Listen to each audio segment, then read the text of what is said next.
എല്ലാവർക്കും ഗളിമീഡിയയിലേക്ക് സ്വാഗതം. എൻ്റെ ചാനൽ ആദ്യമായിട്ട് കാണുകയാണെങ്കിൽ സബ്സ്ക്രൈബ് ചെയ്യുക, സപ്പോർട്ട് ചെയ്യുക. വിലയേറിയ അഭിപ്രായങ്ങൾ കമൻറ്റായി രേഖപ്പെടുത്തുക, മറ്റുള്ളവർക്ക് കൂടി ഷെയർ ചെയ്ത് കൊടുക്കുക. അപ്പോൾ നമുക്ക് ഇഷ്ടം എന്ന സീരിയലിൻ്റെ എപ്പിസോഡിലേക്ക് പോയാലോ?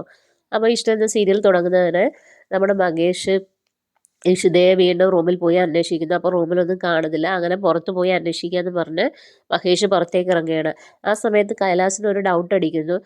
ഇഷിത അകത്ത് തന്നെ ഉണ്ടല്ലോ, അവിടെ മരിച്ചു കിടക്കുന്നത് ഇവൻ കാണുന്നില്ല എന്നുള്ള രീതിയിൽ ആലോചിക്കുകയാണ്. എന്നിട്ട് മഹേഷ് പോയ ഉടനെ വീണ്ടും കൈലാസ് റൂമിൽ പോയി നോക്കിയാണ്. അപ്പോൾ ഇഷിതയെ ശരിക്കും അവിടെ കാണുന്നില്ല.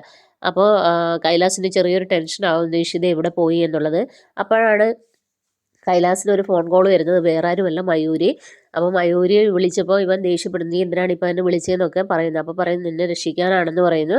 അങ്ങനെ ഇഷിത അവിടെ വന്നെന്ന് അവളെ കൂട്ടിക്കൊണ്ടുപോയി കേസ് കൊടുക്കണമെന്ന് പറഞ്ഞ കാര്യങ്ങളെല്ലാം നമ്മുടെ മയൂരി കൈലാസിനോട് പറയണം. അപ്പോൾ കൈലാസ് പറയാൻ ഞാൻ പറയുന്നത് നീ കേൾക്കണം എന്ന് പറയുന്നു.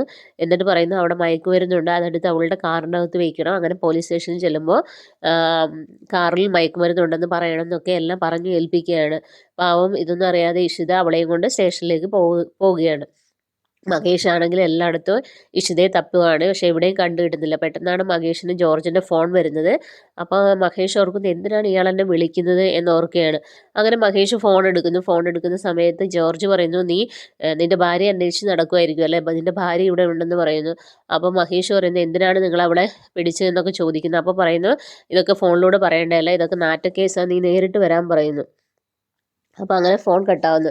പിന്നീടാണെങ്കിൽ വീട്ടിൽ കൈലാസാണെങ്കിൽ പുതിയ കഥകൾ ഉണ്ടാക്കുകയാണ്. ഇഷിത നിശാ പാർട്ടിക്ക് പോയിട്ടുണ്ടാവും, അവൾ വെളുപ്പാങ്കാലത്ത് വരും. അതുപോലെ മഹേഷ് ഇന്ന് വരുന്നത് അവൾക്കറിയില്ല.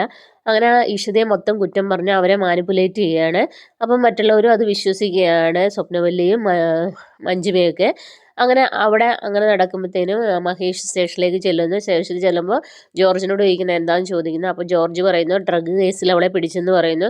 അപ്പം മഹേഷ് പറയുന്നു അവളെ ആരോ ചതിച്ചത്, അവൾ ഒരിക്കലും അങ്ങനെ ചെയ്യില്ല, അവളൊരു ഡോക്ടറാണെന്നൊക്കെ പറയുന്നു. എന്താ മിസ്റ്റർ മഹേഷ് ഇങ്ങനെ പറയുന്നത്, അവളുടെ കാറിൽ നിന്ന് തന്നെയാണ് പിടിച്ചത്, അല്ലാതെ ഞാൻ ക്രിയേറ്റ് ചെയ്തതല്ല എന്ന് പറയുന്നു. എനിക്ക് അവളോട് ഒരു വൈരാഗ്യമില്ല, അങ്ങനെ ഇങ്ങനെയൊക്കെ പറയുന്നു. എനിക്ക് അവളെ കാണണമെന്ന് പറയുന്നു. അപ്പോൾ ജോർജ് പറയുന്നു പോയി കണ്ടോളാൻ പറയുന്നു. അങ്ങനെ ഇഷിതയുടെ അടുത്ത് ചെല്ലുന്നു. ഇഷിതയുടെ ചെല്ലുമ്പോൾ കുറേ കാര്യങ്ങൾ മഹേഷ് ചോദിക്കുന്നു. അപ്പോൾ അവളൊന്നിനും മറുപടി പറയുന്നില്ല.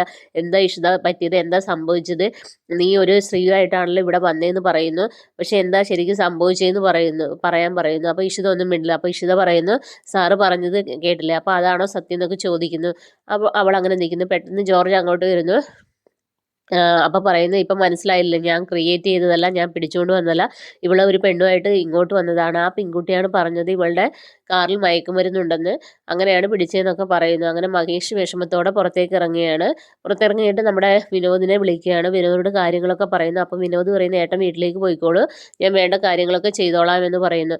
അങ്ങനെ മഹേഷ് കാറും എടുത്ത് വീട്ടിലേക്ക് പോവുകയാണ്. വീട്ടിലേക്ക് ചെല്ലുമ്പോൾ ചിപ്പി ഉറങ്ങിയെന്ന് ചോദിക്കുന്നു. അപ്പോൾ ചിപ്പി നൂറിലാന്ന് പറയുന്നു.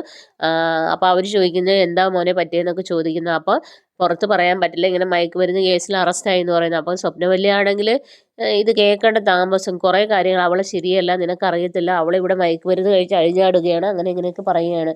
അപ്പോൾ നമ്മുടെ മഹേഷ് പറയും നിങ്ങൾ എരുതിയിൽ എണ്ണ ഒഴിക്കല്ലേ, നിങ്ങൾക്ക് എന്തെങ്കിലും ചെറിയ കാര്യം കിട്ടി അത് വലുതാക്കാനുള്ള പരിപാടി എന്ന് പറയുന്നു. അങ്ങനെ മഹേഷ് പുറത്തേക്ക് ഇറങ്ങിപ്പോകുന്നു. അപ്പോൾ കൈലാസിന് മനസ്സിലായി തൻ്റെ ചെയ്തതെല്ലാം കറക്റ്റായി എന്നുള്ളത്. കൈലാസ് അങ്ങനെ കുറച്ച് സന്തോഷഭാവത്തിൽ അങ്ങനെ നിൽക്കുകയാണ്. അതിനുശേഷം വിനോദ് മാളിയേക്കൽ പോലീസ് സ്റ്റേഷനിലെത്തുന്നു. അപ്പോൾ ജോർജിനോട് ചോദിക്കുന്നു എന്താണ് സംഭവിച്ചതെന്ന് കറക്റ്റ് പറയാൻ പറയുന്നു. അങ്ങനെ ജോർജാണ് ഈ കഥകൾ പറയുന്നത്. ഇങ്ങനെ ഒരു പെൺകുട്ടിയുമായിട്ട് വരുന്നു, പരാതി കൊടുക്കാനാണെന്ന് പറയുന്നു. അപ്പോൾ പരാതി കൊടുക്കുന്ന സമയത്ത് ആ കുട്ടിയാണ് പറഞ്ഞത് ഇഷിതയുടെ കാറിൽ മയക്കുമരുന്നുണ്ട്, വഴിയിൽ വണ്ടി നിർത്തി, അപ്പോൾ ഏതോ ഒരുത്തന്നെ ഒരു പൊതി കൊടുത്ത് അത് വാങ്ങി ഡാഷ്ബോർഡിൽ വെച്ച്, അത് കണ്ടപ്പോൾ മയക്കുമരുന്നാണെന്ന് തോന്നിയെന്ന് പറയുന്നു.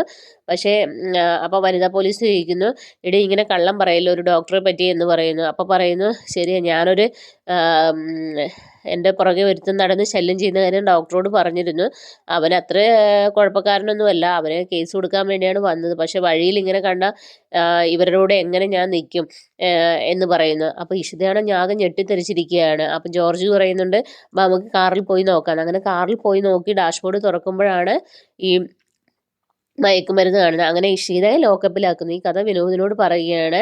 ഇതാണ് എപ്പിസോഡ് അവസാനിക്കുന്നത്. പിന്നെ നാളത്തെ എപ്പിസോഡിൽ കാണിക്കുന്നത് പറഞ്ഞാൽ വിനോദ് നമ്മുടെ ഇഷിതയെ ഇറക്കുന്നൊക്കെ ഉണ്ട്. അപ്പം മഹേഷ് ഒരുപാട് ചോദ്യങ്ങളൊക്കെ ചോദിക്കാനുണ്ടെന്ന് പറയുന്നു. അങ്ങനെ മഹേഷും ഇഷിതയെ കൈവിടുന്ന ഒരു രംഗങ്ങളിലൂടെയാണ് നെക്സ്റ്റ് എപ്പിസോഡ് കടന്നു പോകുന്നത്. അപ്പോൾ എല്ലാവരും വെയിറ്റ് ചെയ്യുക എപ്പിസോഡിനായി. Okay, bye bye, thank U.